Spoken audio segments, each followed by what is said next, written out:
Hello everyone, welcome to Honolulu. What a location.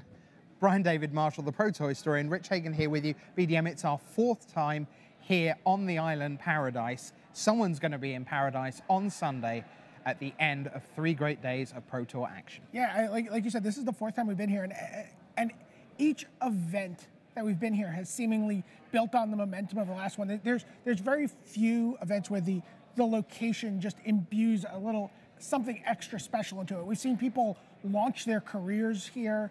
We've seen people restart their careers here. And we've seen people, just have amazing, memorable events. 2 of the most memorable plays in Pro Tour history happened right in this convention center. Well, let's look at the shape of the 3 days ahead. We begin with 3 rounds of draft, Khans of Tarkir all the way. Then we're into standard. 5 rounds there, 4, 5, 6, 7, 8. What happens Saturday? I just want to back up for a second. I mean, standard, we're going to see possibly the most shaken up standard format by rotation that most people can recall since Ever, exactly. This is a big deal. We've seen a couple of events take place in this format already, but you always have that feeling that the pros are keeping a little something, saved for a tropically rainy day.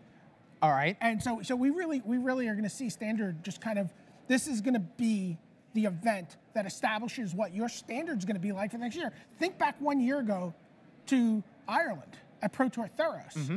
And many of the decks that got played throughout the remainder of that year came out of that event. They weren't decks that existed even before that event, right? The mono blue devotion deck. Pack Rat was not a card, even though it had been around for a whole year. It wasn't a card anyone had played before Pro Tour Theros. So really, this is, start tuning in for the deck techs. Start scrolling through, because this is where you're going to get your edge in Friday Night Magic, in the Magic Online queues. This is where you're going to find what standard looks like for the next year. You wanted me to back up for a second. That was a good minute. Now tell them about Saturday. Get on with it. Well, Saturday, everybody with a 4-4 record or better is going to come back. Mm-hmm. They're going to do the same sort of sequence of actions. They're going to sit down, they're going to draft, they're going to play 3 rounds, and then we're going to have 5 rounds of standard, after which we're going to cut to a top 8. The top 8 players in the tournament, and they'll come back Sunday. Yeah, and the big difference on Sunday is that whereas all the matches in the Swiss rounds, the 16 rounds Friday, Saturday, are best 2 out of 3, Sunday we go toe-to-toe, best 3 out of 5 in the final. So that's going to be a huge deal. Sideboards could be key. And you're going to see every single game of every single match on Sunday. That's very important. We stagger the quarterfinals to start. Once the last one has ended, we play all the quarterfinals, we play all the semifinals, and then we play hopefully all 5 games of the finals. All right. Why don't we look at some of the players who might be in contention down the stretch? So I'm going to just kick off with these 3 gentlemen here. There are some trophies here. You may recognize the reigning player of the year, Jeremy Desani. You may recognize Sean McLaren. So that's Pro Tour Born of the Gods winner in Valencia. You may notice Mr. Patrick Chapin. Are you spotting the connection here, BDM? I'm not a math scientist, but I feel like we're not. But they're the Pro Tour winners from the last year. I feel like something's... All right, moving on. Right, so on we go. That's Desani and McLaren and Chapin. So up next, 3 more gentlemen, and you're the historian. I'm going to hand the floor over to you because there's another connection here. So Paul Rietzel, Makihito Mahara, Guillaume Wafatapo, all 3 of these players were inducted into the Hall of Fame at a lovely ceremony yesterday. These 3 players were inducted, and honestly, all of these 3 players have a huge connection to this island and this convention center. Okay, so start with Paul Rietzel here. Paul Rietzel, so he played on and off the Pro Tour for years. Played on the Pro Tour. 2005, he kind of goes away, and he doesn't play, and he's gone kind of like, plays 1 or 2 Pro Tours here and there until 2009 when he gets back on the Pro Tour here at Pro Tour Honolulu, and he ends up finishing 3rd at that event, and he has not missed a Pro Tour since. 4 top 8s. He becomes a Pro Tour Hall of Famer as a result. He becomes a Pro Tour Amsterdam champion. Just has had an amazing career since coming back to the game. Okay, a real aggro player. Oh, he is the patron saint of aggro in our Hall of Fame induction this weekend. But now these 2 players, Makihito Mahara and Guillaume Wafatapo, they both had their first major finish at a Pro Tour in Honolulu. Going all the way back to 2006, the first Pro Tour here. Both of these players finished in the top 16. Right. So Mahara was playing Greater Gifts combo something, Oh, okay. you know, and Guillermo Avatapa, of course, was playing a blue-red control deck. But both of these players, and really that's the pattern that these guys have followed, right?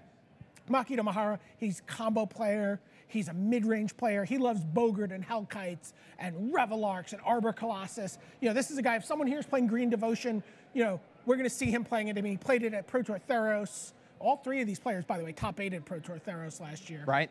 Worth noting. You know, if anyone's going to be playing the mid-range big green deck, then it's going to be Makihito Mahara. And then, of course, if anyone's playing control, you know, you can fully expect that it will be Guillaume. Yeah, wait, no, you need to break the bad news. Oh, yeah. Guillaume Wafatapa, unfortunately, was not able to be here this weekend. You know, he went back to school, and he has a huge test going on, and he's not able to play. So control players, what are we going to do? We've got no Guillaume Wafatapa. Who on earth can we rely on to come and deliver all that excitement of Elixir of Immortality and Sphinx's Revelation, or their equivalent in New Standard? Let's see. Even Flock. The champion, of course. Okay, that was my missing guy from You'd forgotten that tournament had finished. Yes, exactly. Perfectly reasonably. Even Flock of the Slovak Republic completing the set of your Pro Tour champions from the last year. And if control is a thing, well, there's every chance that he will. That's a big question for this weekend. Absolutely. You know, is this going to be an aggro mid-range format, or is this going to be, you know, a control format? We've lost Supreme Verdict, right? That's rotated out. What you know, is there anything that is going to fill that void? Well, of course, one of the things that's filling the void is Khans of Tarkir, 5 clans. Lot going on in each of them. Why don't we just walk you through a little flavor of each of the 5 clans? Some cards that might see some action this weekend, both in limited and constructed. So where do we begin? Here's our first clan. Sidisi is a clan leader. So what's this clan? Well, this is the Sultai. This is my, you know, personal favorite of the clans. This is really about getting cards into your graveyard and using them as a resource to delve. So you have a card like Dig Through Time, which lets you, you know, look at the top 7 cards of your library and put 2 of them in your hand and the rest on the bottom. Or Murderous Cut, which lets you, you know, use cards to pay for, you know, removing creatures for a single black. Sultai, clan number 1. Clan number 2, let's take a look. It is the Jeskai.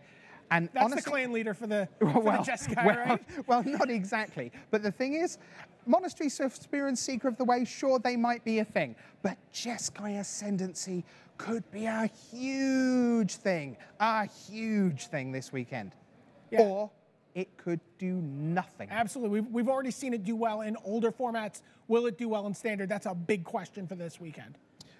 Butcher, Blood-Soaked, Skull Hunters. That all sounds remarkably black to me. Let's take a look at our 3rd clan, and here it is, the Butcher, the Champion, and the Skull Hunter. Yeah, I mean, these are all cards that people, you know, Mardu Skull Hunter, a great turn 2 play in limited if you have a 1-drop to attack with. Blood-Soaked Champion is a card I think people are really excited about. And just like Butcher the Horde to me, 5/4 flying, 4 mana. I mean, just a monster. Yes. He really is. He doesn't look happy either. No. All right, so on we go. I'm going to give you a big, dumb animal who can really hurt you. Siege Rhino. Plus a couple of white cards, Herald of Anafenza, Einok Bondkin. Yeah, Outlast is the mechanic for the Abzan. And Siege Rhino is their official mascot. So. Yep, not unreasonably. 4/5 for 4 with trample. Not to be sneezed at. And finally, last but certainly not least, let's take a look at our final clan. It's the Savage Knuckleblade, the totem for the Timur, if you will. Yeah, no, this card is a 4/4 for 3 mana. You know, obviously very powerful. You know, and then, you know, really important for Ferocious, which is the theme mechanic for the Timur. So Ferocious, like Stubborn Denial. Well, I can sort of disrupt your spell unless I have Ferocious, in which case I counter your spell, or See the Unwritten, I can put 2 more fatties into play. We have one more thing to show you, and it's this. It's a Rattleclaw Mystic. You can actually see what it is. It's a Rattleclaw Mystic. But a lot of the time this weekend, BDM, people aren't going to see the Rattleclaw Mystic until the game ends. Right. Or someone activates Morph. Right, or make 6 mana on turn 3 off of that and construct it. Right. Morph is the last mechanic. Every clan gets it. And it's really exciting to see what'll happen with Morph this time around in Constructed. I can't wait to find out. 6 rounds of Limited, 10 rounds of Standard, a top 8 on Sunday. The best players in the world, the first Pro Tour of the season. Khans of Tarkir, Honolulu. Let's just get the party started. BDM, Rich Hagon, bye.